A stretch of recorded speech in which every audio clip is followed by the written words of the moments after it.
Bueno, sigamos con nuestro segundo proceso de gestión del alcance, eh, que es básicamente la recopilación de los requisitos. Vemos aquí el diagrama completo en contexto de lo que este proceso implica. Ya tenemos entonces las salidas de los procesos anteriores. Concretamente, tenemos ya el plan para gestionar el alcance del proyecto y además de eso tenemos un plan para gestionar los requisitos, con lo cual tendremos ya suficiente información para ir a hacer el proceso de el levantamiento de esos requisitos. La salida del proceso, hemos dicho que son dos. Uno sería la matriz de trazabilidad de esos requisitos, dado que ya los hemos levantado, los podemos organizar en una matriz para hacer el seguimiento. Y dos, la documentación de requisitos. Consideren que en esta documentación de requisitos, sobre todo en la industria del software, he visto que se utiliza mucho esa documentación de requisitos con el acrónimo SOR, SOR, que sería Statement of Requirements, es decir, declaración de requerimientos, que también sería un documento formal que hace parte de los documentos del proyecto y que sería entonces un documento eh, dinámico también, pero en cierta forma haría parte de esa línea base, es decir, aquello que nos va a servir para hacer comparaciones una vez que hagamos las mediciones de cómo van avanzando las diferentes elaboraciones de cada uno de los requisitos. Tendremos la base ya, después de que hagamos este proceso, tenemos la suficiente información para hacer una definición del alcance y posteriormente, ya cuando hayamos hecho ese proceso, estaremos listos para ahora sí hacer la estructura de glosa de trabajo, con lo cual terminaríamos los cuatro procesos de planeación de la gestión del alcance. Entonces, el proceso de recopilar esos requisitos o requerimientos sería definir, como ya lo hemos dicho, y documentar las necesidades de los interesados para satisfacer sus expectativas y, en últimas, los objetivos del proyecto. Lo requerían necesidades y expectativas cuantificadas y documentadas del patrocinador. Es decir, siempre tendremos que tener la habilidad para expresar de manera cuantitativa cuáles son esas necesidades y expectativas. Esos requerimientos entonces necesitan ser levantados, analizados y registrados.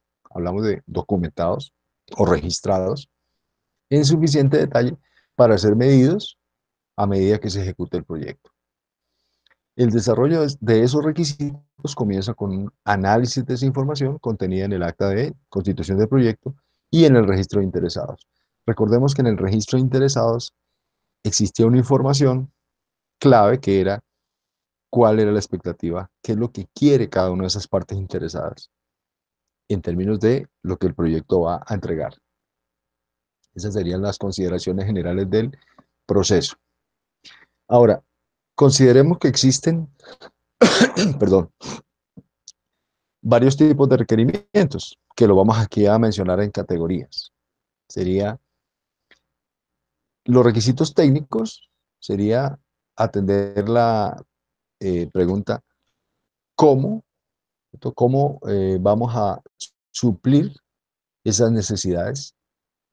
Los requisitos de interesados respondería a la pregunta quién, o más bien para quién debemos solventar ese requisito.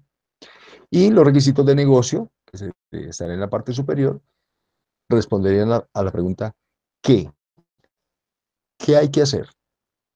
Importante definirlo muy bien, tenerlo claro. Los requisitos de negocio, entonces, describen las necesidades, qué es lo que quieren esos interesados, pero más que esos interesados, eh, los artífices del negocio, los dueños del negocio. En requerimiento de partes interesadas, las necesidades de un interesado o un grupo de interesados. Y los requerimientos técnicos, tengamos en cuenta que describen las prestaciones, funciones, atributos del producto que cumplirán los requisitos de negocio y de los interesados, y se dividen en funcionales y no funcionales. Esto es clave también, identificar qué es un requisito funcional y no funcional. Los funcionales describen los comportamientos del producto, sus características, sus funciones, sus funcionalidades. Incluyen procesos, datos e interacciones con el producto. Los requisitos no funcionales complementan a los funcionales y describen las condiciones ambientales y las cualidades necesarias para que el producto sea eficaz. Por ejemplo, fiabilidad, seguridad, desempeño, nivel de servicio, capacidad de soporte, de mantenimiento, etcétera. Por ejemplo, si estamos en la industria del software, eh, podríamos hablar de que un requisito funcional sería aquella función que el programa que está desarrollando el proyecto, programa de software, debe suplir. Esa es básicamente la función que debe suplir ese requisito. Y los requisitos no funcionales serían aquellas condiciones que se tienen que dar para que ese requisito surte el efecto deseado. Entonces, por ejemplo, que ese software tenga que estar, por ejemplo, instalado en un servidor de determinadas características, por ejemplo, un servidor en Unix con determinada arquitectura, que los usuarios deben tener una plataforma informática mínima para poder desarrollar esa función. Por ejemplo, el usuario tiene que tener eh, Windows de, por ejemplo, de Windows XP hacia adelante, que tiene que tener, si es un Mac, decir en qué versiones se está plenamente soportada esa función. Si es un Android, si es un iOS, en qué versiones estaría, digamos, soportada esa función y sería susceptible de ser ejecutada. Entonces, para decir que esos serían los requisitos, por un lado, funcionales, como su nombre lo sugiere, y los no funcionales, aquellos requisitos necesarios para que ese requisito funcional se cumpla cabalmente. Los requisitos de negocio, esto no es estricto para PMBOK, para PMI, pero de todas maneras consideremos que existen estos requisitos de negocio de tipo cultural y político. Entonces estarían los PEST, que serían los políticos, económicos, sociales y tecnológicos, es decir, requerimientos del negocio contextualizados en el entorno político, económico, social y tecnológico. El SLEPT, que sería enmarcados en social, lo legal, lo económico, lo político y lo tecnológico. Y los PESTEL serían que tienen que estar enmarcados en lo político, lo económico, social, tecnológico, ambiental y legal. Sería el PESTEL sería el requisito de negocio más amplio. Los requisitos técnicos ya vimos que serían de tipo funcional y no deberían existir otros tipos, otras categorías de requisitos. Por ejemplo, requisitos de transferencia describen capacidades temporales como la conversión de datos, requisitos de capacitación necesarias para pasar del estado actual, llamado as is, al estado futuro, que sería el to be. Requisitos de proyecto que describen acciones, procesos u otras condiciones que el proyecto debe cumplir. Requisitos de calidad que recogen condiciones o criterios necesarios para validar la finalización exitosa de un entregable del proyecto o el cumplimiento de otros requisitos del proyecto.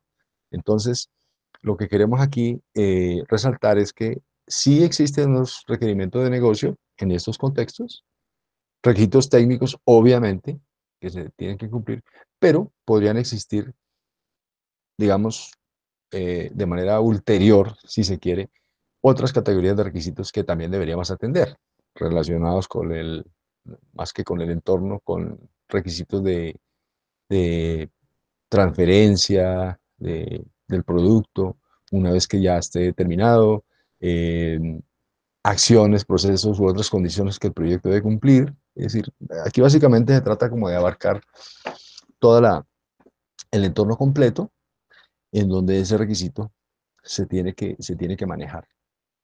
que no se escape ningún detalle, básicamente. Las entradas al proceso, básicamente lo que necesitamos es el plan de proyecto, el plan de gestión de alcance y el plan de gestión de requisitos, que ya venía del proceso anterior, ya lo tenemos. El plan de gestión de los interesados, ese todavía no lo tenemos, no lo hemos hecho, pero recordemos que esto es iterativo. ¿Por qué plan de gestión de los interesados? Porque en ese plan de gestión de los interesados aparecerá el cómo se van a manejar las expectativas de esos interesados, lo cual está relacionado con los requerimientos.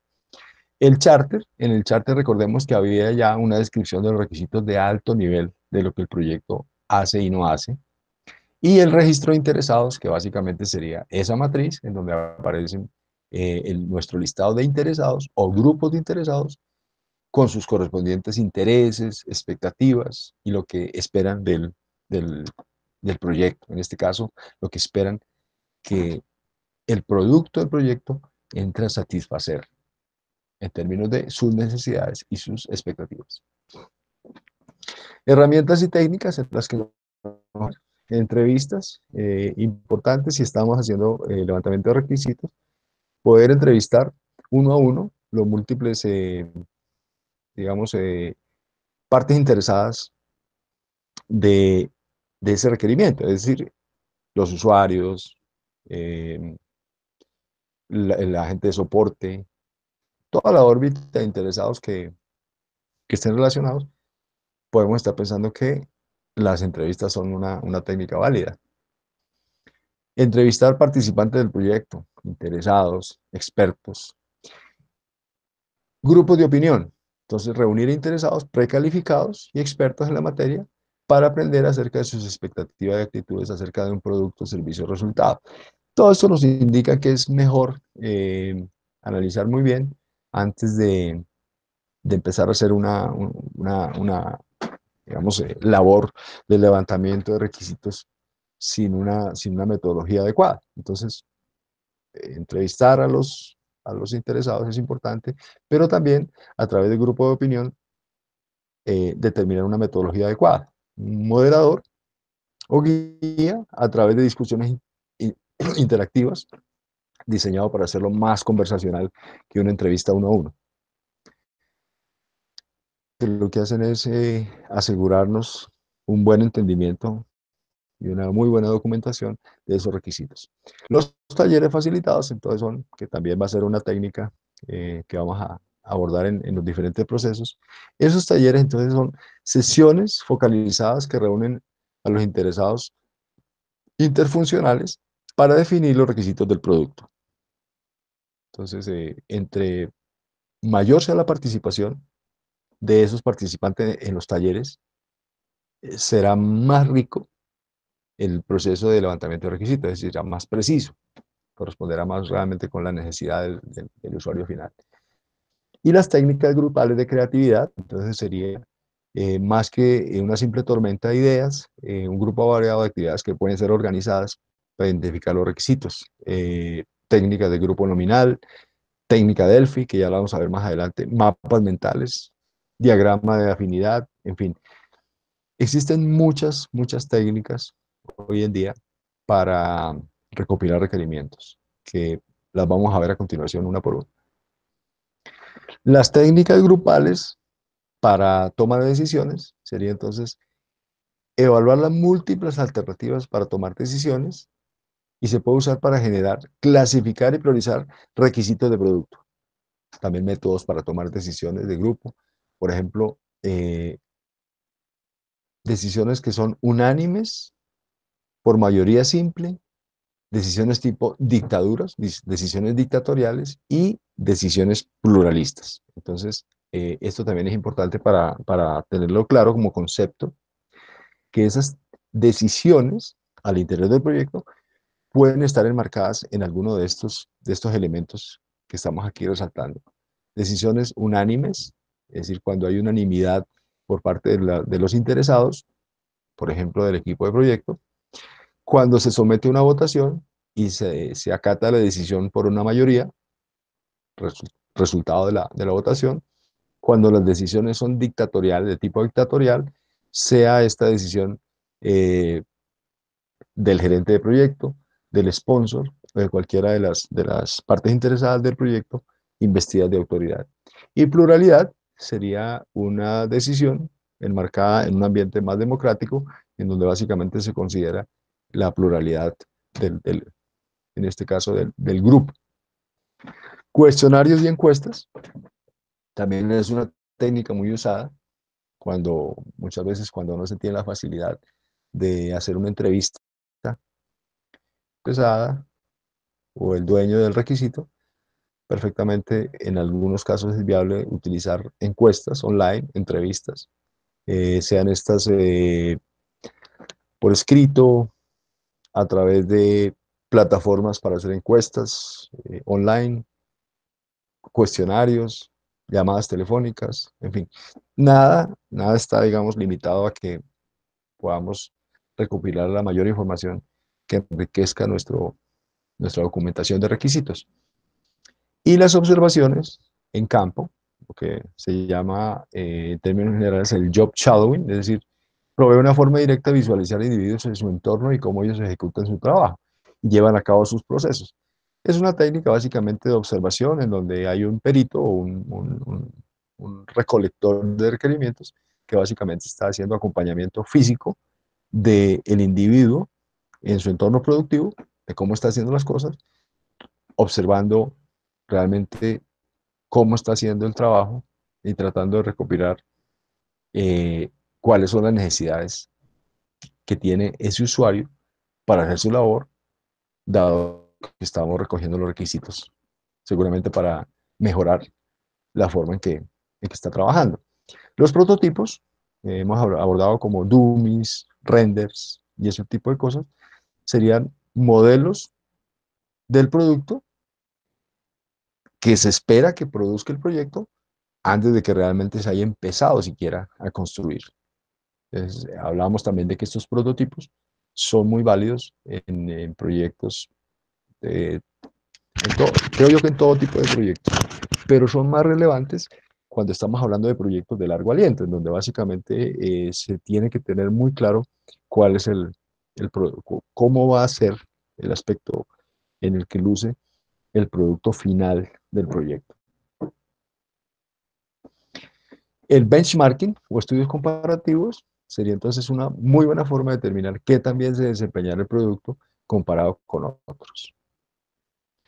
Los diagramas de contexto, entonces definen los límites entre el sistema o partes del sistema y su ambiente, mostrando las entidades que interactúan con él en una vista de alto nivel del sistema, es decir, un poco contextualizar esos requisitos en, dentro de un sistema o dentro de partes de un sistema.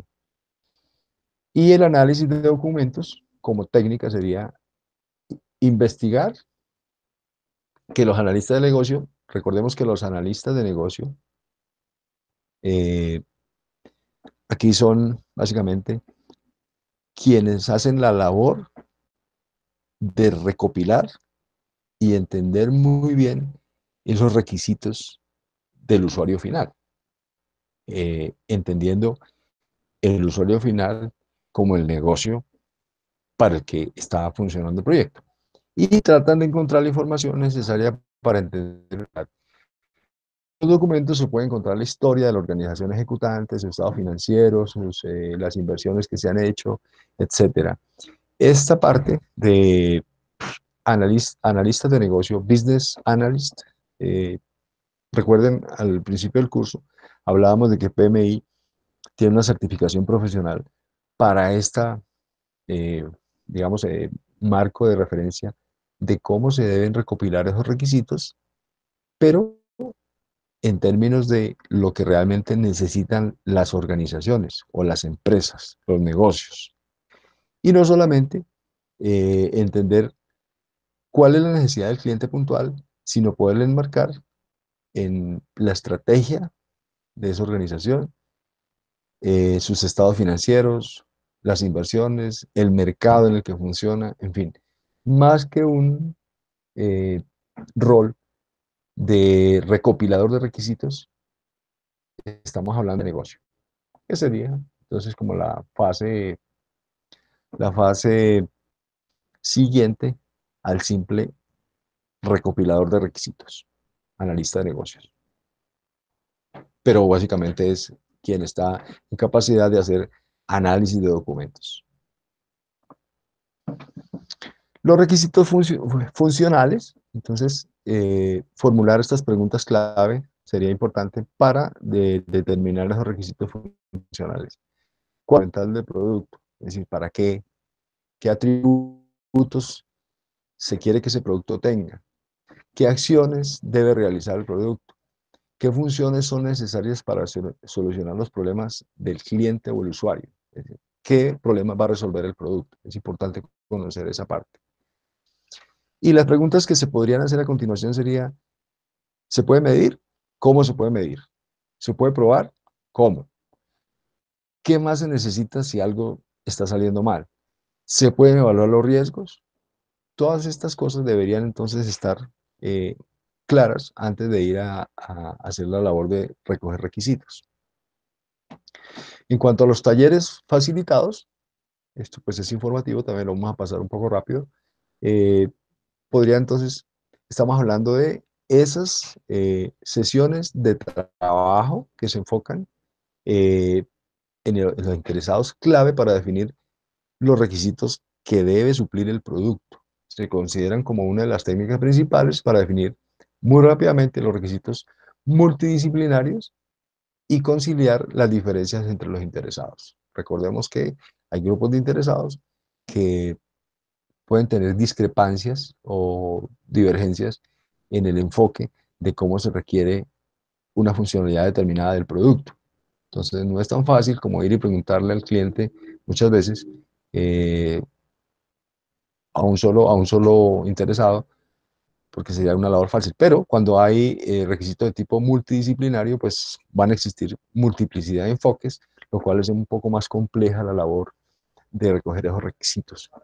Ahí entonces, considerar estas técnicas, que sería sesiones conjuntas de desarrollo y diseño de aplicaciones, que sería una técnica usada en productos de software, el JAT, Joint Application Development. La otra sería el despliegue de la función de calidad, que sería una técnica utilizada más a nivel de manufactura. Que sería lo que aparece aquí en el diagrama. Básicamente, por aquí tenemos las fuentes y los requisitos aparecen en las columnas y en cada una de las cajitas irían las correspondientes evaluaciones. Repito, considerando las fuentes y por otro lado el requerimiento.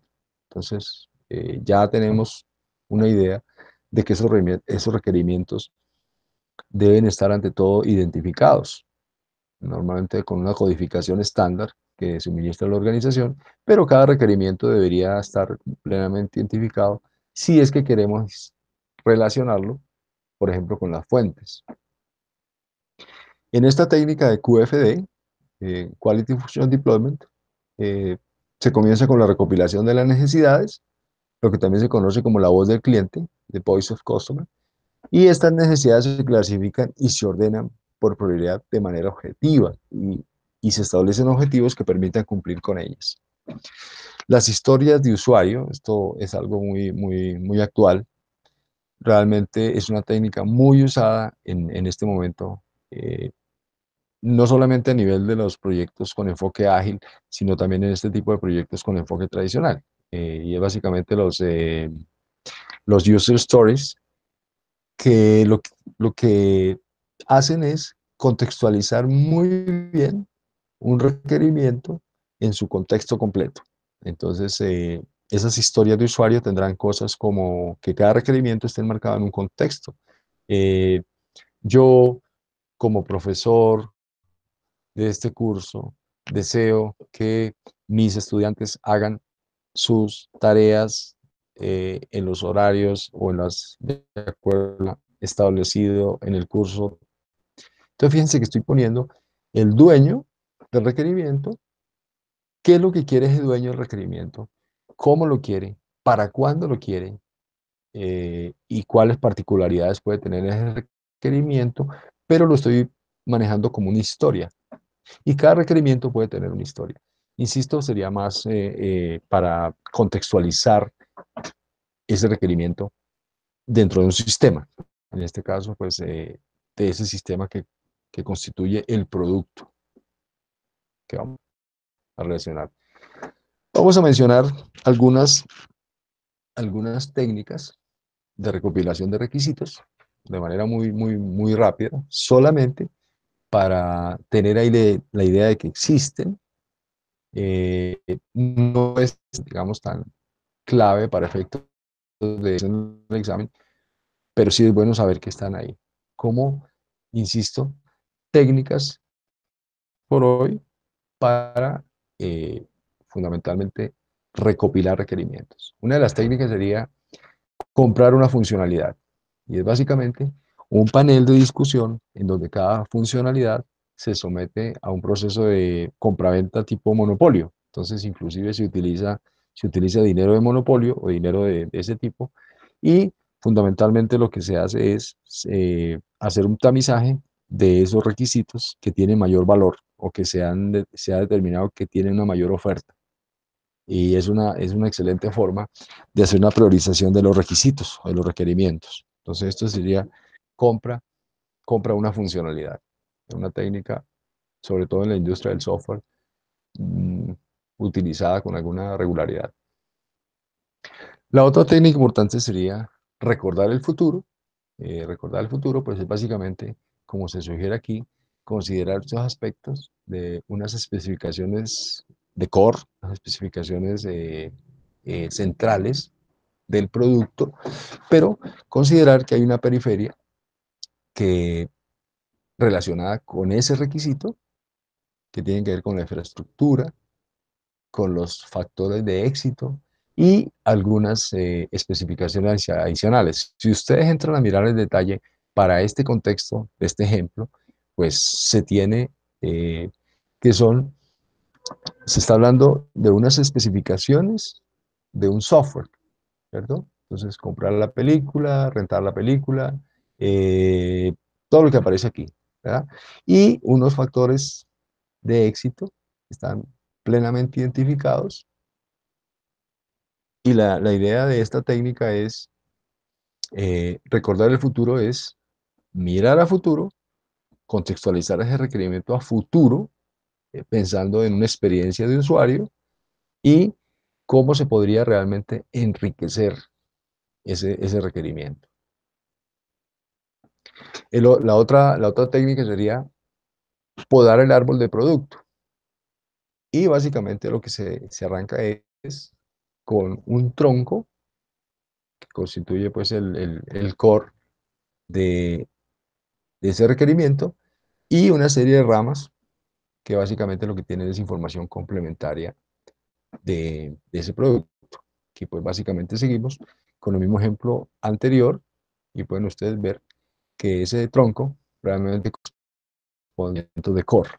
Y por las ramas estarían esos requerimientos relacionados con infraestructura, con los factores de éxito, requerimientos adicionales, que son muy útiles, repito, para enriquecer la efectividad del desarrollo de ese requerimiento. Otra técnica sería el barco de vela, en donde básicamente aquí lo que se ponen son eh, de cada requerimiento, esos factores que lo impulsan, que están en la parte superior, y unos factores que tratan de hundirlo y nos sirve básicamente para hacer una priorización de los requisitos y tener un enfoque más adecuado. Entonces sería la técnica del sailboat, como algunas de las técnicas. Pueden existir otras más. Eh, Otras para recopilar requisitos, como técnica, sería la tormenta de ideas, las técnicas de grupo nominal, que básicamente lo que entran es a mejorar eh, esa técnica simple de brainstorming. Recordemos que brainstorming, tormenta de ideas, se utilizaría entonces para recopilar numerosas ideas relacionadas con los requisitos del proyecto. Eh, Podría tener algunas limitaciones, ese brainstorming. Por ejemplo, que algún participante del panel o de la reunión se inhiba en lanzar una idea porque considera que es ridícula o porque considera que no va a contar con la aprobación Eh, si fuéramos a la tormenta de ideas, pero de manera escrita, estaríamos hablando de algo que se llama el brain writing, o sea, de escribir esas ideas de manera anónima y hacer una especie de votación en donde básicamente se cuenta con el anonimato del autor de esa idea, lo cual, pues, creo yo que enriquece un poquito la técnica. Y posteriormente lo que sería una valoración y categorización de esas diferentes ideas. Repito, estamos hablando de recopilación de los requerimientos. Esa técnica de grupo nominal entonces vendría a mejorar esa tormenta de ideas a través de un proceso de votación que se utiliza para jerarquizar ideas más útiles, priorizarlas, eh, de cara a una siguiente lluvia de ideas o una tormenta de ideas para asignar la prioridad correspondiente. Los diagramas de afinidad entonces permiten clasificar muchas ideas en grupos para su revisión y análisis. Un diagrama de afinidad básicamente lo que hace es eh, analizar esa información, producto de las diferentes ideas, y facilitar su análisis y su revisión por afinidades, por su afinidad de relacionamiento de unas con otras. Y los análisis de decisión con múltiples criterios eh, serían aquellas que proporcionan un enfoque analítico sistemático en el establecimiento de criterios como niveles de riesgo, incertidumbre, valoración, eh, y así permitir evaluar y clasificar muchas ideas. Es decir, aún darle mayor información a cada uno de esos requisitos. Y los mapas mentales son también importantes porque representan ideas que surgen durante las sesiones de tormenta de ideas individuales eh, en un esquema único para reflejar los puntos en común y las diferencias de entendimiento y generar nuevas ideas. Entonces aquí vemos, por ejemplo, lo vamos a pasar rápido también, pero tengan en cuenta que está ahí para que ustedes entren un poquito con algún, digamos, de disponibilidad de tiempo y lo revisen, porque es información bien interesante. Insisto, puede que esto no sea tan relevante en términos de preparar el examen, pero tengámoslo en cuenta que existe como herramienta y técnica para el proceso de recoger requisitos. Algo que seguramente han escuchado, la técnica Moscú, que sería que analizar esos elementos que caracterizan el producto. Entonces, ese producto debe tener, must have, podría tener, debería tener y no va a tener. Ahí básicamente es el acrónimo de must, should, could y won't have.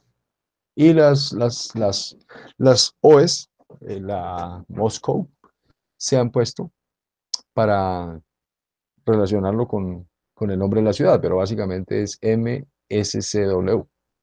Creo que es algo importante tener claro hoy qué es lo que va a tener mi producto, ¿sí? ¿Qué debe tener? ¿Qué debería tener? ¿Qué podría tener? ¿Y qué no va a tener definitivamente? Entonces aquí se está hablando de un ejemplo. En este caso, el diagrama de afinidad refiere a las tallas de las camisetas y se está configurando aquí unos llamados cubos de valor. Entonces se encontraron, se hacen unas valoraciones de cada una de las categorías. En este caso, estos serían los valores de cada uno de los cubos: 13, 20, 40, 100. Aquí un poquito más explicado el concepto de los cubos de valor. Vale la pena entrar a mirar en detalle cómo para este caso en particular se está llegando a estos valores, considerando pues básicamente eh, estas valoraciones iniciales. Y básicamente se configuran los cubos de valor que van a dar mucha información para el efecto de priorizar esos requisitos. Y el análisis de decisiones multicriterio, recordemos que las decisiones multicriterio son aquellas que implican multiplicidad de conceptos, de prioridades. En este caso, pues llamémoslos criterios. Y un buen ejemplo para analizar esto sería sobre la localización de un congreso de PMI en España. Es un ejemplo cualquiera, pero podría ser perfectamente contextualizado a una decisión de grupo para jugar. Entonces, los eh, criterios, que son múltiples y de diferente naturaleza, aparecen aquí: atractivo turístico, infraestructura, precio de los hoteles, fácil de acceso. Fíjense que se están considerando en este caso 5 criterios que son importantes, y lo que se hace es darle una valoración a cada uno de ellos. Entonces el 11% toque socio, el tema de infraestructura el 6%, y todo constituye realmente un 100%. Ahora, lo que se hace es un análisis para determinar claramente, eh, contarle más de un requisito.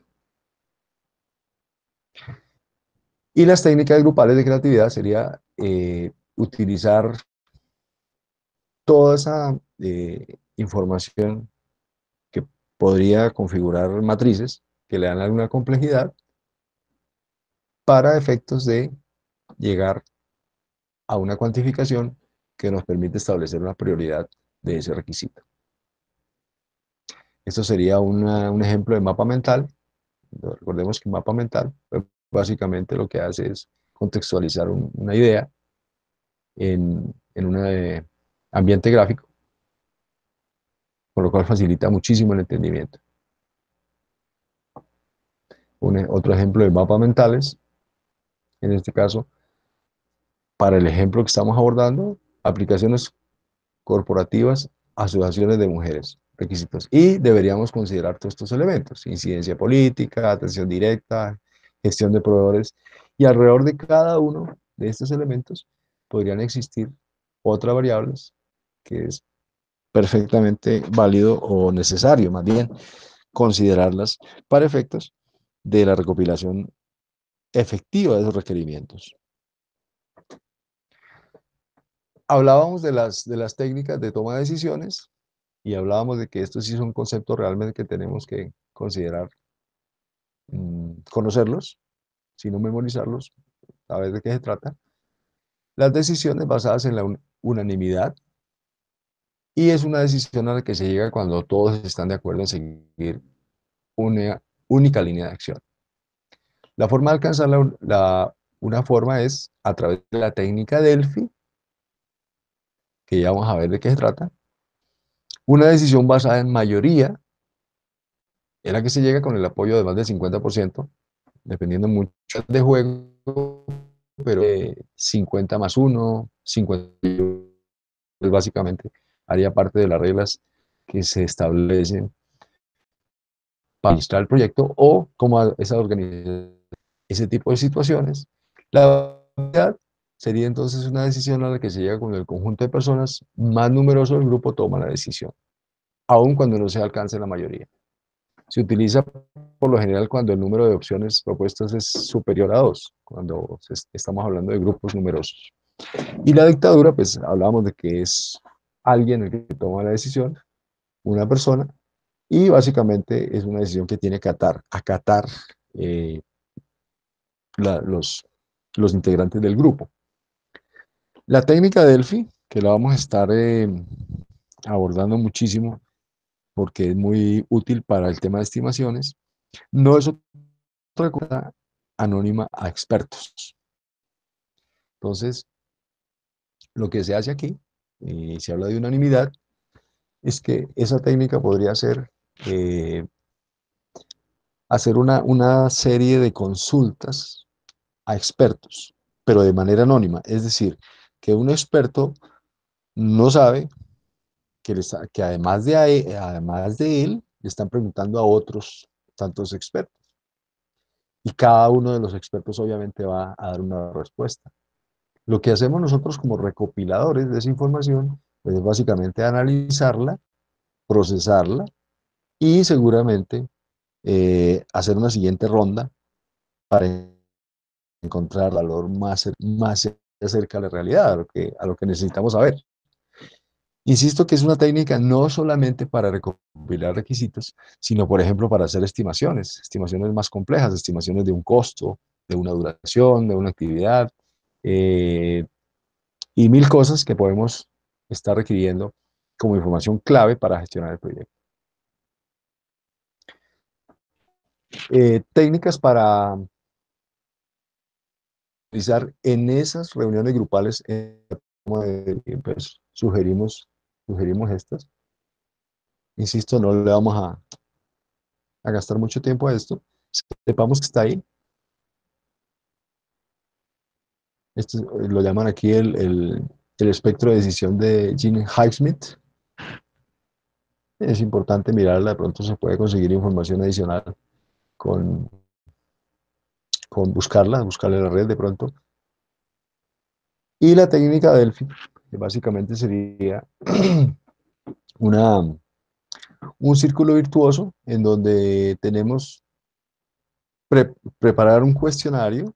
Lo primero sería preparar un cuestionario que sería el mismo para todos los expertos a los que voy a consultar, reunir esas respuestas de los expertos, analizarlas y organizarlas, procesar esos resultados, circularlos, es comentarlos, eh, buscar comentarios de esos expertos y seguramente tener una segunda ronda en donde ya se vuelve a preparar otro cuestionario con unas preguntas más específicas y se va depurando la calidad de la información que estamos recopilando.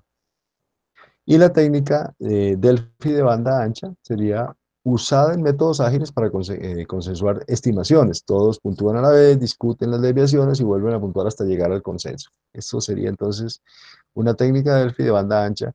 Implicaría una serie de consultas a expertos en diferentes rondas. Básicamente es eso. Esto sería entonces una imagen de lo que correspondería a una Delphi de banda ancha, en este caso de 3 rondas. Ustedes lo pueden ver aquí. Entonces el concepto por el que se está indagando aquí en esta situación es cuál sería el número, el mejor número de hora hombre para estimar el esfuerzo de una actividad. Entonces, en la ronda 1 se produjo aquí un promedio, y en la ronda 2 fíjense que se cambió, a lo mejor se contextualizó mejor la pregunta, y en la ronda 3 se obtuvo una información más certera. Fíjense que si nos hubiéramos ido con la ronda 1 a lo mejor la estimación hubiera quedado eh, mal hecha en el sentido de que decir que eran 1500 horas hombre, de pronto no estaba dándose la información suficiente en la pregunta que se hizo a los expertos. Una segunda ronda nos permitió de pronto enriquecer ese contexto y dio un resultado diferente. Una tercera ronda, fíjense que dio mm, por encima, pero no tan lejana de la segunda ronda. Cuarta ronda, y a lo mejor esa cuarta ronda nos quedaría por aquí muy cerquita a las 2000 horas hombre, que seguramente va a ser la estimación que vamos a utilizar para nuestro proyecto. El modelo de Kano, pues básicamente es una técnica para priorizar esos requerimientos mediante encuestas a usuarios. Entonces aquí está nuestra cuadrante de Kano, en donde básicamente hay 2 aspectos que se evalúan, y es satisfacción del usuario y, por otro lado, la satisfacción de la necesidad. Entonces está un cuadrante superior derecho, en donde están los exciters y un comportamiento lineal, un cuadrante eh, superior izquierdo que sería usuarios pues, que son indiferentes, y un cuadrante derecho inferior que correspondería a lo que debe tener ese requerimiento, a lo que debe suplir ese requerimiento. Esto pues realmente no hace parte de la información que necesitamos tener para efectos de nuestro examen. Sin embargo, si se abordara en alguna pregunta algo relacionado con el modelo de Kano, de, del señor Noriaki Kano, Esta es una técnica muy utilizada en la gestión de requerimientos. Entonces, contextualizar este modelo de Kano en la gestión de recopilación de requisitos o requerimientos. Más sobre el modelo de Kano, no vamos a entrar a detallar, pero es básicamente un desarrollo interesante para mirarlo. El modelo de Kano, lo que serían encuestas y cuestionarios, de acuerdo al modelo de Kano, y las observaciones que hablábamos, como la observación directa, pues denominamos aquí como job shadowing, y es pues, básicamente que el analista de requerimientos o el analista de negocio esté como la sombra del usuario que está haciendo la función, fundamentalmente eh, recabando información que le permita enriquecer ese requerimiento. Esto se utiliza mucho en consultoría también. Y los prototipos, pues básicamente hablamos de dummies, que serían piezas como la que vemos aquí, en donde tenemos alguna forma de modelar, y en este caso para un producto de software, lo que la aplicación de software debería reflejar, aunque atrás de esto no haya realmente lógica o procesamiento de información. Se utiliza más como un modelo visual de lo que el usuario quiere realmente. Y los diagramas de contexto, pues básicamente representan, eh, para, este, para este ejemplo, contextualizar esos requerimientos. Entonces aquí para el caso de nuestro proyecto de preparación de examen, muy válido este diagrama de contexto, en donde básicamente tenemos que preparar fundamentos, preparar el examen, atender presentaciones y pues aquí están los roles y por aquí en la parte de abajo los elementos que tendríamos que sí o sí preparar si queremos en este caso llegar al objetivo final, que sería aprobar el examen. Entonces, contextualizar todos los conocimientos de este curso en un caso práctico, eh, dominar las terminologías, los acrónimos, todas estas cosas, eh, manejar el tema de el PMBOK, conocerlo muy bien en cada una de sus partes, con herramientas como un navegador, hacer fogueos con preguntas tipo examen, que es lo que estamos haciendo, el navegador ya no de PMBOK, sino de conocer muy bien también el ISO 21500, no necesario para nuestro caso porque estamos enfocándonos en PMBOK, y las preguntas de tipo ITTO, que sería preguntas del tipo entradas, salidas, herramientas y técnicas de cada proceso.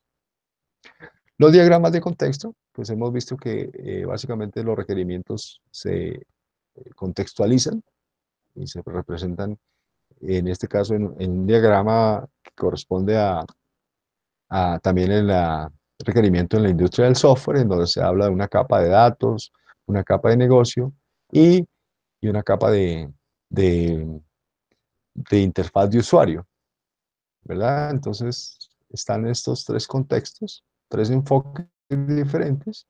Uno es la capa de datos, cómo se van a manejar los datos. La otra sería lo que llaman las reglas de negocio, que debe tener todas las aplicaciones. Y por último, realmente lo que el usuario va a ver. Las salidas del proceso, hemos hablado de dos. Una, la documentación de requisitos, ¿cierto? Y esa documentación de requisitos describe cómo esos requisitos satisfacen la necesidad del interesado. En este caso, necesidades que satisfagan el negocio, es decir, que le añada valor al negocio eh, del cual está implícito ese requerimiento. Los requisitos evolucionan desde una visión de alto nivel hasta una especificación detallada. Eso, eso es importante. Recordemos que esos requerimientos de alto nivel ya podrían estar implícitos en el Project Charter a alto nivel. Lo que hacemos en este proceso es ir a refinar, a depurar esos requerimientos de alto nivel, detallarlos, darles toda la información del caso. Y en ese concepto, pues tienen un comportamiento evolutivo. La línea base de requisitos, entonces, contiene requisitos no ambiguos, rastreables, consistentes, completos y aceptables para los interesados clave. El formato del documento de requisitos puede variar desde una simple lista de requisitos hasta formularios más sofisticados. A ver, ¿qué pasó aquí? Ya.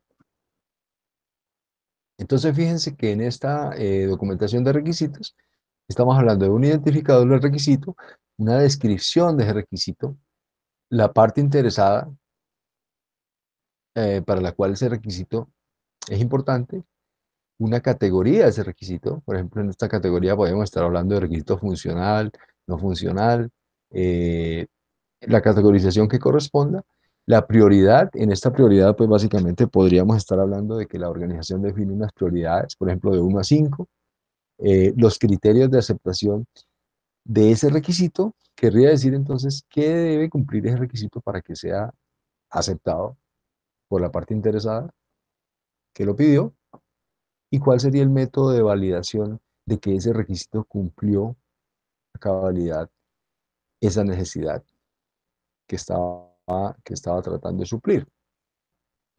Y este es un ejemplo de una matriz de trazabilidad de requisitos, que sería la segunda salida de este proceso. En esa matriz hemos dicho, pues básicamente, el documento de proyecto, muy útil, así como lo es el registro de interesados, el registro de riesgos, y básicamente aquí lo que aparece es el listado de requerimientos con su identificador, que es un poco lo que veíamos antes en la documentación de requisitos.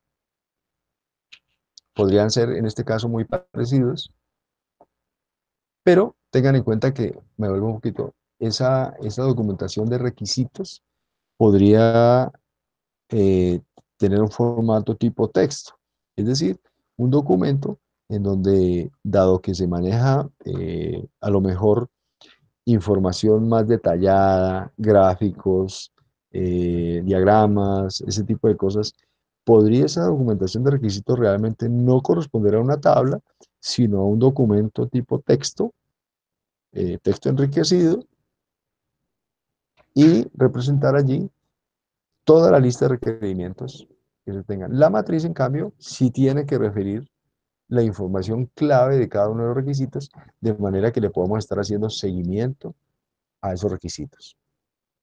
Y el tener esta matriz en un formato tipo hoja de cálculo sería muy bueno, porque le podemos hacer no solamente seguimiento, sino análisis tipo data mining, es decir, procesar esos datos allí, extraer esa información, hacer gráficos y darle pues la gestión más adecuada a medida que avance el proyecto. Este sería entonces un ejemplo de las columnas que debería tener una matriz de trazabilidad de requisitos. Consideren que, bueno, vamos a ir a los aspectos fundamentales de este proceso. Nos alargamos un poquito en este proceso, les prometo que en los siguientes procesos vamos a tener más agilidad.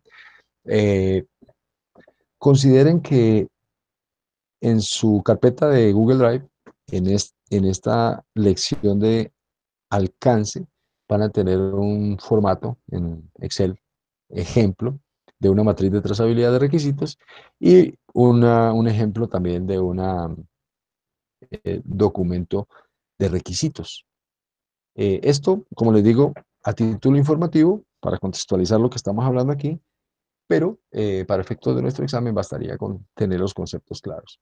Aquí está pues nuestro mapa mental del proceso. ¿Qué necesitamos? ¿Qué necesitamos tener a mano para efectos de hacer el proceso de recoger requisitos? Lo que está aquí a la izquierda, las entradas, es lo que necesitamos. ¿En qué herramientas y técnicas nos podemos utilizar, nos podemos apoyar? ¿Cuáles son los elementos claves de este proceso, que están aquí en la parte derecha? Y las salidas del proceso, que fundamentalmente son dos: la documentación de requisitos y la matriz de trazabilidad. No hay más. Decir aquí que este es uno de los procesos, para que lo tengan en cuenta, que más herramientas y técnicas tiene. Si ustedes han visto los otros procesos que hemos visto antes, no tienen tantas herramientas y técnicas. Por eso nos extendimos un poquito más en este proceso, en la parte de herramientas y técnicas. Fíjense que tiene 11 herramientas y técnicas. ¿Y por qué esto? Porque es un proceso muy sensible por lo que ya mencionamos antes. Si quedan mal recogidos los requisitos, mal recopilados los requisitos, no fueron bien entendidos, no fueron bien documentados y no fueron bien procesados, es muy probable que el proyecto fracase porque vamos a tener problemas de alcance. Y un proyecto que tenga problemas de alcance, pues fundamentalmente es un proyecto que no sabe lo que hay que entregarle al cliente o que no tiene muy claro qué es lo que el cliente quiere o más bien lo que el cliente necesita. Con lo cual existe pues realmente una situación de riesgo que podría dar al traste con el proyecto como tal. Entonces, por eso, este proceso tiene tantas herramientas y técnicas y lo que nos dice el marco de referencia es, tienes todas estas herramientas y técnicas para que te asegures de que tus requisitos realmente sí se corresponden con lo que el cliente necesita, ni más ni menos. Y eso es básicamente lo que hace un poquito extenso este proceso. El siguiente proceso, aprovechemos estos 10 minutos que nos quedan para mirar el siguiente proceso y de pronto podemos abordar el último de planeación. Definir el alcance. Entonces ya sabemos qué ha pasado antes, sabemos que tenemos un plan para gestionar el alcance, sabemos que tenemos la documentación de requisitos y la matriz de requisitos, que básicamente nos va a servir para hacer la definición del alcance. Este proceso, les digo, también es clave porque es básicamente el proceso que nos permite determinar claramente qué es lo que va a entregar el proyecto y qué no. Nos va a proporcionar el entendimiento de cuál es el esfuerzo, el trabajo que se requiere para producir ese producto final del proyecto. Es un proceso muy clave también. La salida de este proceso, desde ahora lo podemos ver, sería el enunciado del alcance del proyecto. Enunciado del alcance del proyecto es un documento de proyecto que dice expresamente qué es lo que va a entregar el proyecto al cliente, de qué se trata el producto, qué incluye y qué no incluye. Entonces es un documento que le podemos estar haciendo firmar al cliente. Es decir, con esto es que nos comprometemos. Pero además de eso, ese documento de definición del alcance, ese enunciado o esa declaración del alcance, debería establecer internamente, a mí como gerente de proyecto me va a servir mucho que me diga cuál es el trabajo que necesito, cuántas horas hombre necesito para eh, producir ese resultado o ese producto final. Eso es básicamente lo importante, lo relevante de este proyecto, de este proceso, perdón. Entonces, el proceso lo que hace es una descripción detallada del proyecto, es decir, del trabajo, las horas hombre, y del producto, en lo que le vamos a entregar, qué incluye y qué no incluye. En este proceso se aprovechan entregables mayores, supuestos y restricciones que son documentados durante la iniciación del proyecto. Entonces aquí, en esta declaración de alcance que vamos a hacer en este proceso, deberíamos hablar también de lo que no está claro, lo llevamos a supuestos. Y vamos a expresar de manera, eh, de manera concreta, de manera explícita, es la palabra, cuáles son las restricciones que se tienen para efectos de elaborar ese producto, es decir, cuáles son las restricciones que hacen que el producto sea como lo vemos hoy que tiene que ser. Por ejemplo, una restricción, si mi proyecto es un proyecto en el sector de la construcción, una de las restricciones podría ser que existe una norma a nivel de curaduría de que mi edificio no puede tener más de 6 pisos, ¿cierto? Esa es una restricción que vale la pena que esté aquí, en esta parte del- de la documentación del proyecto. Durante la planificación, el alcance del proyecto es definido y descrito en mayor detalle mientras más información se conoce del proyecto. Revisar entonces riesgos, supuestos y restricciones y se agregan otro si se requiere. Bueno, eso creo que queda claro. Las entradas para este proceso, el plan de gestión del alcance que venía del proceso 5.1, el charter, la documentación de requisitos que venía del proceso anterior, 5.2, y los activos de procesos de la organización, porque ahí existe información clave que nos puede facilitar la vida. Entonces ahí está la información histórica, plantillas, ese tipo de cosas. Las herramientas y técnicas en que nos podemos apoyar, de nuevo, juicio experto, peritos, expertos, análisis de producto como una técnica para proyectos que generan productos como entregables. Esta técnica puede ser efectiva, no aplica a servicios ni resultados. Es decir, aplicaría análisis de producto, como su nombre lo indica, se aplicaría para productos tangibles. No aplicaría mucho para cuando el proyecto lo que entrega es, por ejemplo, información, reportes, ese tipo de cosas. No aplicaría mucho el análisis de producto. Ejemplos: desglose de producto, análisis de sistemas, análisis de requisitos, ingeniería de sistemas, ingeniería de valor y análisis de valor. ¿De qué se trata esto? Pues básicamente, cuando estamos analizando un producto, tendremos que hacer un análisis de sistemas, es decir, meter ese producto dentro del sistema al que pertenece, contextualizarlo. Análisis de requisitos, pues básicamente es determinar eh, cuáles son los requisitos que hay que suplir para producir ese producto. Ingeniería de sistemas, eh, ese enfoque sistémico del producto en el contexto al que pertenece, pues tendrá unos elementos de ingeniería que hay que considerar. Ingeniería de valor se refiere entonces en este caso a esas herramientas de ingeniería para hacer un análisis de valor. Y el análisis de valor realmente lo que se trata es de eh, considerar hacer eficiencias a nivel de las inversiones, es decir, todos los elementos que tengamos que considerar para hacer más completo mi producto con el menor valor, con la menor inversión, valor financiero. De eso se trata la ingeniería de valor y el análisis de valor. Básicamente sería hacer más con menos. Y la identificación de alternativas, pues como su nombre lo sugiere, sería tener claros cuáles son nuestros planes alternos. Utilizar entonces esta técnica para generar diferentes aproximaciones para ejecutar el trabajo de un proyecto. Es decir, no es que exista solo una forma de hacerlo, pueden existir otras. Se trata de identificar esas alternativas. Y esas alternativas se pueden identificar, como siempre, con tormenta de ideas, pensamiento lateral, comparaciones entre pares, hablando, preguntando, en fin, contextualizando siempre en este caso, esa definición del alcance, eh, viendo a futuro lo que el producto debe hacer y no debe hacer para enriquecer un poquito más el alcance como tal del proyecto. Los talleres facilitados, ya los vimos que básicamente son sesiones de trabajo con participación de muchos interesados, en donde básicamente se facilitan la toma de decisiones que nos interesan, en este caso para definir el alcance del proyecto.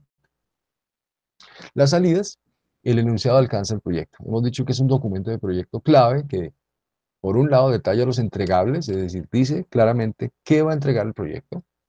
Por otro lado, también determina qué componente de trabajo o cuántas horas hombres se requieren para generar esos entregables. Da un entendimiento común del alcance del proyecto entre los interesados. Es decir, es un documento que lo ve cualquier parte interesada y puede determinar claramente qué es lo que va a entregar el proyecto y qué no. Puede contener, debería contener las exclusiones explícitas, es decir enfáticamente qué no incluye ese, ese producto que se va a entregar al final. Le permite al equipo de proyecto ejecutar una planeación más detallada, guía el trabajo del equipo durante la ejecución y provee la línea base para evaluar si las solicitudes de cambio o trabajo adicional están dentro o fuera del proyecto. Es decir, cuando nos pidan un cambio relacionado con el alcance, este es el documento en el que tendríamos que ir a mirar si ese cambio que nos piden, qué tan lejos está de lo que se planeó. Es decir, cómo podemos contextualizar ese cambio que nos piden con relación a lo que ya estaba determinado que íbamos a hacer. Esa es básicamente la importancia de este documento.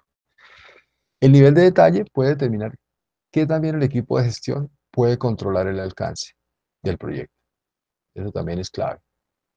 Y otra cosa que va a producir este proceso es las actualizaciones a los documentos de proyecto, a los documentos, registro de interesados, registro de riesgos, eh, el cronograma corriente, no el cronograma aprobado de línea base, sino el cronograma corriente se puede afectar, el presupuesto que se maneja, que lo vamos a llamar aquí el presupuesto corriente, es decir, el que se maneja, no el que está guardado como línea base. Esos serían documentos de proyecto y se podrían perfectamente estar actualizando. El enunciado de alcance del proyecto, como salida de este proceso, determinaría entonces cosas como la descripción del alcance del producto, los criterios de aceptación del producto, es decir, qué atributos debe tener el producto para que sea aceptado por el destinatario final del producto, cuáles son los entregables del proyecto. Dentro de los entregables consideremos que no solamente se trata de entregar el producto de acuerdo a sus requerimientos, a lo que se determinó que teníamos que entregar, sino también la documentación del caso. En este documento del enunciado de alcance debería hacerse mención explícita de las exclusiones, es decir, qué no está incluido dentro de lo que vamos a entregar, cuáles son las restricciones del proyecto, qué elementos lo restringen, expresarlos aquí de manera puntual y cuáles supuestos del proyecto que, repito, esos supuestos básicamente habrá que escribirlos, pero corresponde realmente a la información que no tenemos, a la que no tenemos hoy en día una respuesta. Entonces, como no tenemos una respuesta, hacemos suposiciones. Entonces, determinar aquí claramente qué está dentro del alcance y qué está fuera del alcance. Y un documento de enunciado de alcance claramente dice, este proyecto no incluye dos puntos y habrá una serie de funcionalidades que están listadas de manera explícita, que no va definitivamente el proyecto, el producto del proyecto no va a incluir. Este alcance es perfilado en la fase de inicio, acordémonos, cuando se estaba haciendo el charter. Ahora es el momento de dedicarse a qué está dentro del alcance y qué está afuera. Es decir, todo eso tan bonito que se había puesto en el charter, esta es la oportunidad que tenemos con gerente de proyecto de mirar si eso sí es viable o no. Y si no es viable, este es el momento que podemos decir, espera, esto no se puede hacer, al menos no con el presupuesto y el cronograma que tenemos, o con los lineamientos de calidad que nos han entregado. Ese es básicamente podríamos hacer, hablando de lo que se había puesto en el charter y lo que se está poniendo aquí en el documento de declaración del alcance, podríamos hablar que en el acta, en el charter, el acta de constitución, se habló de un propósito o una justificación del proyecto. Aquí en el enunciado del alcance, lo que vamos a hacer es una descripción del alcance del producto que se va a elaborar gradualmente. Que se elabore gradualmente quiere decir que ese producto podemos estar entregando al cliente por etapas, es decir, hacer entregas a medida que avanza el trabajo del proyecto. En el acta de constitución se hablaba de objetivos medibles del proyecto y criterios de éxito relacionados. Aquí, enfáticamente, se va a hablar de los entregables del proyecto, estrictamente. En el charter hablábamos de requisitos de alto nivel. Aquí se utiliza ya el concepto de criterios del usuario para la aceptación del producto, es decir, se ha refinado un poquito esos requisitos de alto nivel, se han contextualizado ya a nivel del usuario del producto. En el charter se hablaba de la descripción del proyecto a alto nivel, con características del producto. Allí se hablaba de qué debería tener ese producto. Aquí lo que se habla es de límites. Aquí de alguna forma, aquí se estaba en un entorno optimista, en un entorno en donde vamos a hacerlo de la mejor manera. Aquí ya, en esta etapa, cuando estamos haciendo el documento de declaración de alcance, tenemos que encontrar los límites, cuáles son esas limitantes del proyecto. En el charter se hablaba del resumen de un cronograma de hitos. Aquí se debe ya enmarcar eso dentro de unas restricciones del proyecto, que identificar claramente qué factores restringen el proyecto. Tenemos más información. En el charter se hablaba de un resumen de proyecto, aquí se habla de supuestos del proyecto. Y en el charter se hablaba de estos elementos, requisitos para la aprobación del proyecto, qué constituye, director de proyecto asignado, todos esos elementos pues básicamente no se abordan aquí en el enunciado de alcance. Tener en cuenta esto. Eh, Tanto el charter como el enunciado de alcance o declaración del alcance, es lo mismo, tienen diferente propósito. El charter era para aprobar, justificar, este enunciado es para describir el alcance. Entonces, insistimos que este documento es importante porque es el que va a permitir de manera formal comprometer a la organización ejecutante con que lo que va a elaborar, el producto que va a elaborar con el proyecto, es realmente lo que se va a entregar. Y pues tienen definitivamente un diferente nivel de detalle. Ya sabemos que el charter manejaba información de alto nivel. Aquí en el enunciado de alcance, básicamente lo que tiene es información detallada que nos permite consensuar el alcance entre el equipo y el resto de los interesados. Entre otras cosas, este sería el documento que el cliente tendría que revisar y aprobar. Y pues obviamente tienen diferentes tiempos de actualización. El acta no se actualiza, hemos hablado que el acta de constitución o el charter es un documento tipo freezer, un documento refrigerador, lo tenemos ahí como referencia, pero fundamentalmente no es un documento que debiera variar a medida que evolucione el proyecto. El enunciado de alcance, en cambio, requiere mayor interacción para generarse y se puede actualizar progresivamente a medida que se produzcan cambios importantes en el proyecto. Tener en cuenta que este enunciado de alcance de proyecto es uno de los, hace parte de los documentos del proyecto, que son susceptibles de estar actualizándose con cada uno de los procesos. Más información, el charter, documento refrigerador, la declaración del alcance, documento tipo radiador. Entonces uno será Information Refrigerator, es decir, está allí, tengámoslo ahí como referencia, que no es lo mismo que tener un documento que sabemos que pues, se puede estar actualizando a medida que evoluciona el proyecto. Y hemos dicho que el charter también se podría estar actualizando. Lo que pasa es que una actualización del charter sería pues básicamente una replanificación drástica, total. No es deseable, pero puede darse perfectamente. Eh, Dentro de la carpeta podemos ver la correspondiente plantilla. En este caso, pues en acrónimo en inglés sería el Project Scope Statement, PSS, o sea, la declaración de alcance del proyecto. Así estará en su inventario de plantillas. La traducción al español sería, pues básicamente, declaración del alcance del proyecto. Pues si les parece, dejemos ahí porque ya nos pasamos de tiempo. Yo les agradezco mucho su paciencia y su atención y no, recomendarles muy especialmente trabajar el fin de semana. Yo voy a estar pendiente, como siempre, de la plataforma, dándoles feedback cuando sea necesario, pero tengan en cuenta que hay bastantes cositas por ahí en gestión de la integración que ya dejamos atrás. Tenemos, acuérdense, 5 quizzes.